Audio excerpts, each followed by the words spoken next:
Hello guys. I hope आप सभी अच्छे होंगे प्लस हेल्दी होंगे। आज मैं जिस मूवी को एक्सप्लेन करने जा रहा हूँ उस मूवी का नाम है क्रोल।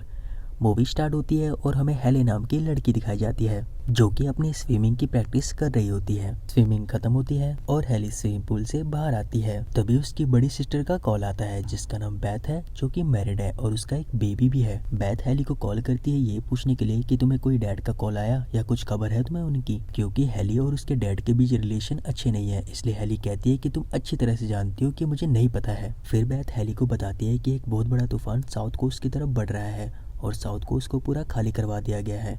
वो ऐसा इसलिए कहती है क्योंकि उसके डैड साउथ कोस्ट में ही रह रहे होते हैं और इस तूफान की न्यूज़ पीछे टीवी में भी आ रही होती है। हेली बैथ से कहती है कि मैं देखती हूँ वहाँ जाकर और पता करती हूँ कि डैड कहाँ है, और फ़ोन काट देती है और अपना स्विमिंग कॉस्ट्यूम वो अपने लॉकर में रख देती है। इसके बाद हेली अपने डैड को ढूंढने निकल पड़ती है। वहाँ का माहौल वाकई काफ़ी ज़्यादा ख़राब होता है और एक बड़ा सा तूफान साउथ कोस्ट की तरफ आने ही वाला होता है। हेली उस साइड जा ही रही होती है तभी उसका फ्रेंड बेन उसे मिलता है जो कि अपनी टीम के साथ लोगों को उस साइड जाने के लिए मना कर रहा होता है और वो हेली को भी मना करता है। वो हेली को बताता है देखो मौसम बहुत ज़्यादा ख़राब है, और वो हेली को वहाँ पर एक्सीडेंट हुई कार के बारे में बताता है जिसका ड्राइवर काफ़ी तेज ड्राइव कर रहा था और उसका एक्सीडेंट हो गया था। हेली वैन से कहती है कि मेरे डैड उस जगह फंसे हुए हैं और मैंने उनका कॉल काफ़ी बार ट्राई किया है बट वो लगा नहीं और अब मुझे उनकी चिंता हो रही है। मैं रिक्वेस्ट कर रही हूँ तुमसे प्लीज़ मुझे जाने दो वहाँ पे। वैन भी अपनी जॉब की वजह से काफ़ी मजबूर होता है और वो वहाँ के हालात ज़्यादा ख़राब होने की वजह से हेली को वहाँ जाने नहीं देता। बट वो हेली से कहता है देखो अगर मुझे तुम्हारे डैड की कोई भी खबर मिलेगी तो मैं तुम्हें पक्का बता दूंगा। ये सुनने के बाद हेली अपनी कार का शीशा ऊपर करती है और वहाँ से निकलती है। हेली अपने डैड को दोबारा कॉल करने की सोचती है बट वो पहले से ही काफ़ी बार कॉल कर चुकी होती है और उसे कोई रिप्लाई भी नहीं मिला होता है, इसलिए वो फ़ोन वापस रखती है और कार घुमाकर वहीं थोड़ी सी जगह से अपनी कार निकालती है और साउथ कोस्ट की तरफ बढ़ने लगती है। कार ड्राइव करते वक्त हेली न्यूज़ सुन रही होती है कि साउथ कोस्ट की तरफ तूफान तेजी से बढ़ रहा है। आप सभी लोगों से अनुरोध है कि कोई भी उस साइड ना जाए क्योंकि हम बाद में आपकी किसी भी तरह की कोई भी सहायता नहीं कर पाएंगे। ड्राइव करने के बाद हेली अपने डैड के घर पहुंचती है और कार से बाहर निकलती है। घर में एंटर करने के बाद वो अपने डॉगी से मिलती है। हेली काफी टाइम बाद उस घर में आई होती है और वहाँ पर रखी ट्रॉफियां देखकर उसे अपने बचपन की याद आती है जब उसके डैड उसे स्विमिंग की प्रैक्टिस करवाया करते थे। हेली बेड पर रखी अपनी सिस्टर बैथ, अपनी और अपनी मॉम की फोटो भी देखती है। इसके बाद हेली अपनी सिस्टर बैथ को वीडियो कॉल करती है और बताती है कि डैड यहाँ नहीं है और यहाँ पूरा घर उथल पुथल हो रखा है और सिर्फ यहाँ पे अपनी डॉगी बची है। फिर बैथ हेली को फटाफट वहाँ से निकलने के लिए कहती है बट हेली उसे कहती है कि मैं डैड को एक बार अपने पुराने वाले घर में देखती हूँ। बैथ उसे मना करती है बट वो नहीं मानती और कार स्टार्ट करके अपने पुराने वाले घर की तरफ बढ़ती है। हेली अपने डॉगी को भी कार में ले लेती है। दूसरी तरफ तूफान धीरे धीरे अपने पूरे रूप में आ रहा होता है। अपने पुराने वाले घर पर पहुंचकर जब हेली अपने डैड के ट्रक को देखती है तो वो समझ जाती है कि डैड यहीं पर है और वो अपनी कार रोकती है और कार से बाहर आती है। फिर हेली और उसका डॉगी शुगर दोनों घर के अंदर जाते हैं। घर में एंटर करते ही हेली अपने डैड को 2 से 3 बार आवाज देती है बट उसे कोई रिस्पॉन्स नहीं मिलता। फिर वो घर के हर एक हिस्से में जाकर अपने डैड को ढूंढती है बट उसे उसके डैड नहीं मिलते। फिर हेली बाहर के गार्डन में अपने डैड को जोर से आवाज लगाती है बट उसे वहाँ भी कोई रिस्पॉन्स नहीं मिलता क्योंकि उसके डैड वहाँ भी नहीं होते। इसके बाद हेली अपने डैड का नंबर डायल करती है। उसके डैड का मोबाइल हेली के पास ही रिंग कर रहा होता है और वो उस मोबाइल के पास जाती है तो देखती है कि उसमें बैटरी लो का नोटिफिकेशन आ रहा होता है। फिर हेली अपने डैड का मोबाइल वहीं रख देती है। तभी तूफान की वजह से उनके घर की खिड़की में एक पेड़ आ गिरता है और हेली बाल बाल बचती है बट वो थोड़ा घबरा जरूर जाती है। तभी उसकी डॉगी शुगर बेसमेंट की तरफ देखकर भौंक रही होती है और हेली उसके पास जाती है और वहीं ऊपर से अपने डैडी को आवाज देती है बट उसे बेसमेंट से भी किसी भी तरह का कोई भी रिस्पॉन्स नहीं मिलता। फिर हेली नीचे बेसमेंट में जाने का डिसाइड करती है और अपने मोबाइल की टॉर्च ऑन करती है बट वो अपने डॉगी शुगर को वहीं ऊपर रहने के लिए कहती है। हेली धीरे धीरे नीचे की तरफ बढ़ती है और उसका डॉगी शुगर वहीं ऊपर ही रुका होता है। नीचे पहुंचकर हेली अपने टॉर्च की लाइट चारों तरफ घुमाती है ताकि वो अपने डैड को देख सके। फिर हेली उस बेसमेंट में अपने डैड को ढूंढना शुरू कर देती है। तभी अचानक हेली को किसी की आवाज सुनाई देती है और जब वो पीछे मुड़ती है तो वहाँ कोई नहीं होता। अपने डैड को ढूंढते ढूंढते हेली को पाइपों पर खून के निशान दिखाई देते हैं और जब वो वहीं थोड़ा आगे टॉर्च करती है तो उसे उसके डैड भी दिख जाते हैं। फिर हेली फटाफट अपने डैड के पास जाती है और उन्हें चेक करती है कि वो जिंदा तो है ना। हेली अपने डैड की धड़कनें चेक करती है। ये चेक करने के बाद उसे थोड़ा सुकून मिलता है कि उसके डैड की सांसें चल रही है। फिर हेली को अपने डैड की बॉडी पर थोड़ा जख्म दिखता है और वो वहाँ से उनका टी शर्ट ऊपर करती है बट जख्म काफी गहरा होता है और उनके कंधे पे किसी जानवर ने अपने बड़े बड़े दांत मारे होते हैं। इस कंडीशन में हेली अपने डैड को हॉस्पिटल ले जाने का सोचती है और उन्हें एक प्लास्टिक की शीट पर लिटाकर खींचते हुए उस बेसमेंट से ऊपर की ओर ले जाती है। हेली अपने डैड को खींचते हुए बेसमेंट की सीढ़ियों तक ले आती है कि अचानक बेसमेंट की सीढ़ियां टूटती है और एक बड़ा सा एलिगेटर उसके सामने आता है। हेली की जान अटक जाती है उस एलिगेटर को अपने सामने देखकर। फिर वो हिम्मत करके अपने डैड को खींचते हुए पीछे की तरफ लाती है, बट वो एलिगेटर उनकी तरफ बढ़ रहा होता है। बढ़ते बढ़ते वो आगे पाइप में फंस जाता है क्योंकि साइज बड़ा होने की वजह से वो आगे बढ़ भी नहीं पा रहा होता और वो एलिगेटर वापस मुड़ जाता है। यहाँ हेली की हालत काफी टाइट होती है, मानो उसके ऊपर अभी भी कोई ज्वालामुखी फटा हो। बाहर का तूफान धीरे धीरे और तेज होता जा रहा था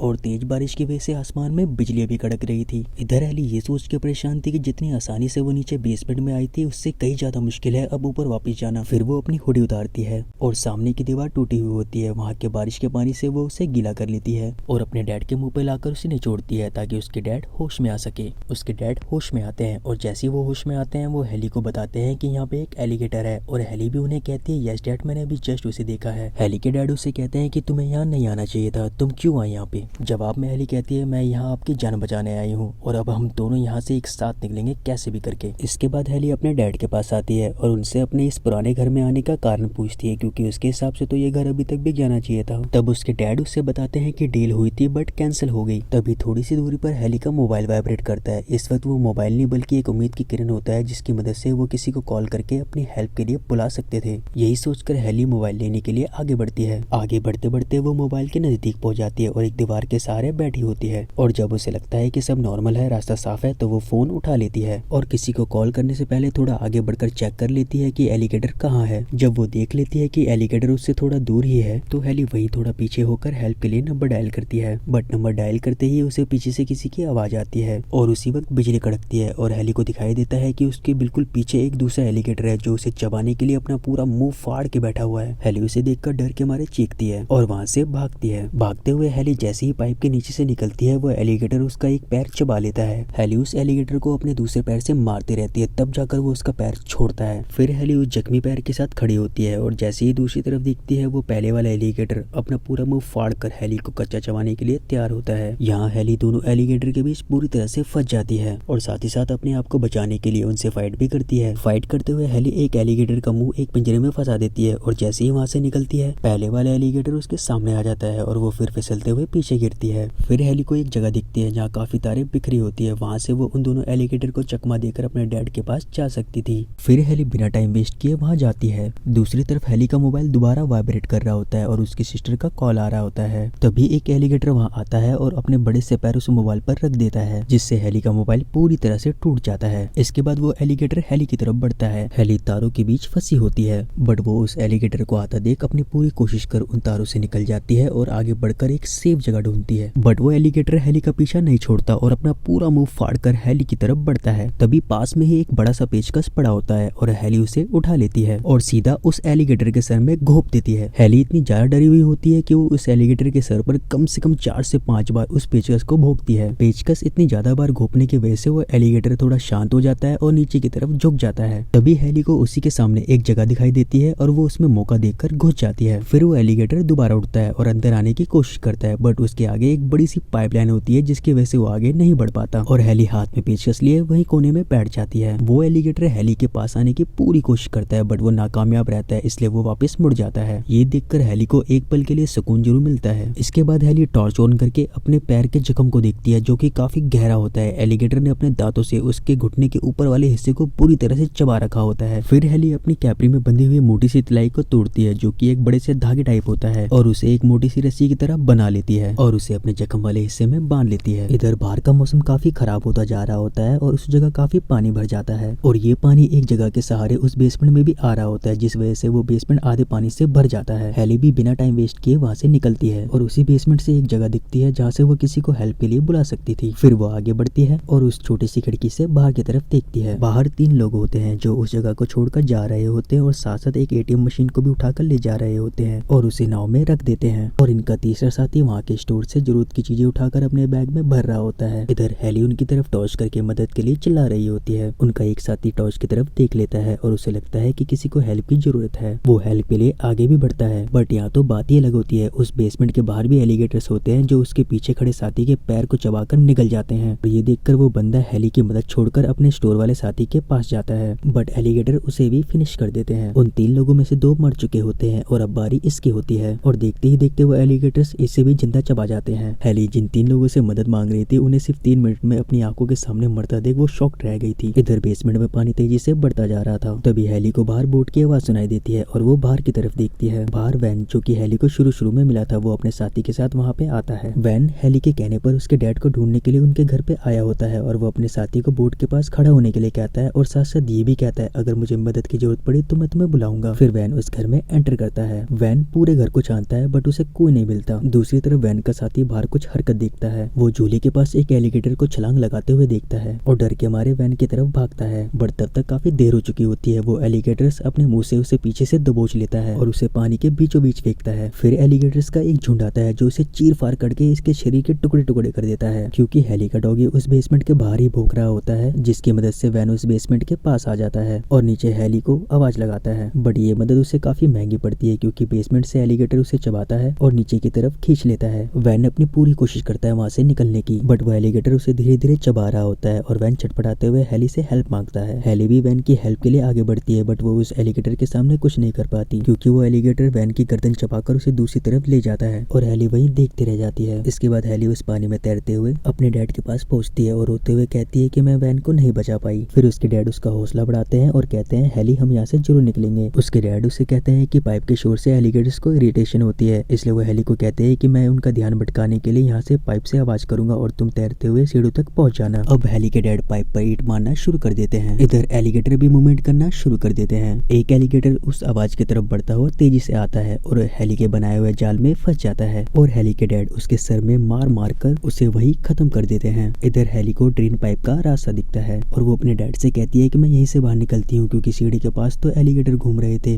बट उसके डैड उसे मना करते हैं क्योंकि उसी रास्ते से एलिगेटर अंदर बेसमेंट की तरफ आए थे। बट वो टॉर्च ऑन करती है और आगे की तरफ बढ़ती है। आगे बढ़ते हुए हेली को वैन के साथी की मरी हुई डेड बॉडी तैरते हुए मिलती है। हेली उसके पास जाती है और उसकी कमर से पिस्तौल निकाल लेती है। दूसरी तरफ ड्रेन पाइप से एक एलिगेटर अंदर की तरफ आता है और हेली भी अलर्ट हो जाती है क्योंकि हेली को वहाँ एलिगेटर्स के अंडे मिलते हैं और वो समझ जाती है कि एलिगेटर्स इन अंडों की देखभाल कर रहे हैं। तभी वो एलिगेटर ड्रेन पाइप से अंदर की तरफ आया है। फिर हेली उस पिस्तौल को चेक करती है और देखती है इसमें गोलियां हैं भी या नहीं। इतनी ही देर में वो एलिगेटर हेली पर हमला कर देता है और हेली के हाथ को चबाना शुरू कर देता है। हेली भी उसी हाथ से लगातार शूट पे शूट करती है जिससे वो एलिगेटर खूनम खून हो जाता है और वहीं मर जाता है। हेली के पैर के साथ साथ अब उसका हाथ भी जख्मी होता है। दूसरी तरफ बेसमेंट में काफी ज्यादा पानी भर जाता है और उसके डैड डूबने की कगार पर होते हैं, इसलिए वो हेली को आवाज देते हैं। यहाँ हेली बिना टाइम वेस्ट किए उस ट्रेन पाइप से तैरते हुए बाहर की तरफ निकल जाती है क्योंकि वो अच्छी तरह जानती है बेसमेंट में पानी पूरी तरह से भरने वाला है और उसके डैड मुसीबत में है, इसलिए वो फटाफट घर के बैक साइड का गिलास तोड़ती है और घर में एंटर करती है। इधर हेली के डैड डूबते हुए हेली को हेल्प के लिए आवाज देते हैं और हेली के डॉगी शुगर हेली को इशारा देती है कि हेली के डैड उसे यहाँ से आवाज दे रहे हैं। हेली भी फटाफट एक नोकीले सरिये से उस जगह को तोड़ती है और अपने डैड को ऊपर की तरफ खींचती है। उसके डैड सांस नहीं ले पा रहे होते। फिर हेली उन्हें मुंह से ऑक्सीजन देती है और उनके सीने पर मारती है। तभी अचानक उसके डैड की आंख खुल जाती है और वो हेली को गले लगा लेते हैं। फिर ये दोनों घर के बाहर आते हैं, बट बाहर हैवी बारिश होने की वजह से पूरी तरह पानी भर चुका होता है। फिर हेली के डैड को स्टोर के पास एक बोर्ड दिखती है जिसकी मदद से वो दोनों और उनके डॉगी शुगर वहाँ से निकल सकते थे। हेली के डैड उसे बताते हैं कि बारिश काफी ज्यादा हो चुकी है और बांध किसी भी वक्त टूट सकता है, इसलिए हमें उस बोर्ड के पास किसी भी हालत में पहुंचना पड़ेगा। बट हेली उनसे कहती है कि ये पॉसिबल नहीं है क्योंकि पानी के बीचों बीच काफी सारे एलिगेटर्स घूम रहे हैं। फिर हेली के डैड उसे समझाते हैं कि एलिगेटर सिर्फ लोगों की हरकत सुनकर उनका शिकार करते हैं, इसलिए तुम किसी भी तरह की कोई भी हरकत मत करना। इसके बाद वो दोनों अपने डॉगी के साथ आगे बढ़ते हैं। इसी बीच जब वो ऊपर की तरफ देखते हैं तो उन्हें पता चलता है कि तूफान इसी तरफ आएगा और हमारा यहाँ से निकलना बहुत जरूरी है। और तभी एक एलिगेटर हेली के पास से गुजरता है और जैसा कि हेली के डैड ने बताया होता है, हेली किसी भी तरह की कोई भी हरकत नहीं करती और अपनी सांस रोककर वहीं खड़ी रहती है। वो एलिगेटर वहाँ से चुपचाप चला जाता है। तभी उन्हें तेज की आवाज के साथ एक सिग्नल आता है कि बांध टूट गया है। फिर हेली के डैड हेली का हौसला बढ़ाते हुए कहते हैं वो एलिगेटर तुमसे तेज नहीं है, जाओ और वो बोट लेकर आओ। हेली स्विमिंग करते हुए तेजी से बोट की तरफ बढ़ती है और वो एलिगेटर्स भी उसकी तरफ बढ़ते हैं और वो तीनों तरफ से हेली का रास्ता रोकते हैं, बट हेली उन्हें मात देते हुए बोट पर पहुंच जाती है और बोट स्टार्ट करके अपने डैड के पास लाती है। उसके डैड अभी बोट पर चढ़े ही होते हैं कि बांध टूट जाता है और पानी का बहाव उन्हें आगे की तरफ बहाता हुआ घर के अंदर ले जाता है। उस तेज बहाव के कारण हेली के डैड एक तरफ और हेली एक तरफ अलग अलग हो जाते हैं। क्योंकि हेली किचन की साइड होती है इसलिए वो ऊपर की तरफ चढ़ जाती है क्योंकि ज्यादा टाइम पानी में रहने से उसे एलिगेटर्स का खतरा हो सकता था। वहाँ ऊपर चढ़ने के बाद हेली अपने पूरे घर को देखती है जो आधे से ज्यादा पानी में डूब चुका था। तभी हेली के डैड उसे आवाज देते हैं और दीवार पीटते हुए उसे सीढ़ियों की तरफ आने के लिए कहते हैं। सीढ़ियों की तरफ आते हुए हेली को एक वॉकी टॉकी की आवाज सुनाई देती है जो कि उसके दोस्त वैन का होता है और वो उसे उठाने के लिए आगे बढ़ती है। उस वॉकी टॉकी की मदद से हेली पुलिस कर्मियों को बताती है कि हम यहाँ बांध में फंस चुके हैं, पानी तेजी से बढ़ रहा है, आप प्लीज किसी को हेल्प के लिए भेजिए। दूसरी तरफ हेली के डैड एक टूल्स निकालते हैं जिसे ऑन करते ही अगर किसी जीव जंतु को लगाया जाए तो उसे जोर से करंट लगता है। उसे ऑन करने के बाद हेली के डैड जैसे ही उसे हवा लगाते हैं एक एलिगेटर उनके उसी हाथ पे अटैक कर देता है जिस हाथ पे उन्होंने वो टूल्स पकड़ा हुआ था।